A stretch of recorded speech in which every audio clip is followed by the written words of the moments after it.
د افغانستان په سهیل کندهار کې د جګړې د هرې ورځې کیسه.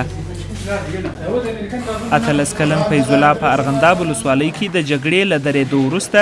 کلي ته پر لاره و چې ښخ سوي ماین یې ژوند د تل لپاره نیمګړی کړی. دی مې ملګری دی د ارغنداب ولسوالۍ د ناګان په کلي کې پر ماین باندې وختې ماین پر پټاو زموږ دغه پښه پرې سوې ده، بدالات کې اوس زخمي سوي دي. په ارغنداب ولسوالۍ کې د تېرې سوي جګړې له کبله د دې سیمې هره کورنۍ د غم داستان لري، خو ډېریو یې په ښخ سویو ماینونو کې خپل خپلوان بایللي دي. زما خپل زوی دی وپدلې، دواړې پښې پرې سولې او په جمعې په ورځ خپل کور ته روان و وپدلې. نو غوښتل یې د خوشحالۍ د لاسه چې خپل کور ته ولاړ شم او د خپل کور ووینم، هغه په خپل کور کې پر پټاو. سره له دې چې د کندهار امنیتي مسؤلینو خبرداری ورکړی چې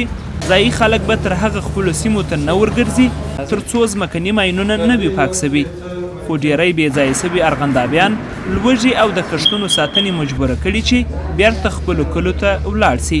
د تیاجې ورلم ولاس د بزګري وکړي نه که زه بیا بل ته ورکوم نه ولاس د باغ اوبه که ماشین ورشوه که نو زه به قرار مې د باغ ته ماشین ورشوه که یوه ورځ قرار زه داسې د باغ خواته روان سوم چې روان سولم نو بره یو بل هم راپسې و پر دغه لاره باندې نور چرسي پر هغو نه پټه سو نو زه ورم داسې ګلګلاب د دغه بیخ ته یې شو راباندې پټاو سو نو دا پښه راسه کاټ کړه د تیاجې ورلم نو دغه مشکل و چې زه ډېر احتیاج وم بره ورلم که نه نو ما څه کول دا ځای ما دا یوه چپه پښه مې پرې ده، دغه لاس مې زخمي دی او دا بله پښه مې زخمي ده، چرۍ پر دې پښې مې شوتی، دا بل لاس مې هم زخمي دی. په کندهار کې د میرویس روغتون د راجستر د شمیرو له مخې تېره یوه میاشت کې 4 مړي او شاوخوا 150 زخمیان دې روغتون ته وروړل سوي چې ډېری کسان یې د ښخ سوي ماینونو قربانیان دي. تقریبا د 25 ورځو په جریان کې موږ ته ملکي 80 ټپیان موږ ته راوړل سوي شبخانې ته چې د دغه جملې څخه د 2 ورځو په جریان کې 40 ملکي ټپیان موږ لرو او عمومي مړي تقریبا 50 کسه موږ مړي لرو چې په دې کې ملکیان او نظامیان شامل دي چې په دغه د 25 ورځې په جریان کې چې دغه جملې څخه د 2 ورځو په جریان کې 40 مړي موږ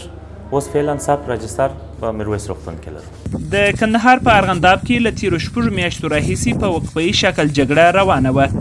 چې د دفاع وزارت په خبره له تېرې یوې اونۍ راهیسې له دې ولسوالۍ څخه وسلوال طالبان په شا کړي، خو ملکي کسانو ته د تګ اجازه ځکه نه ورکوي چې ګام پر ګام د ښخ سوي ماینونو د چاودنې خطر دی. محمد یار مجرو، سیمه نیوز، کندهار.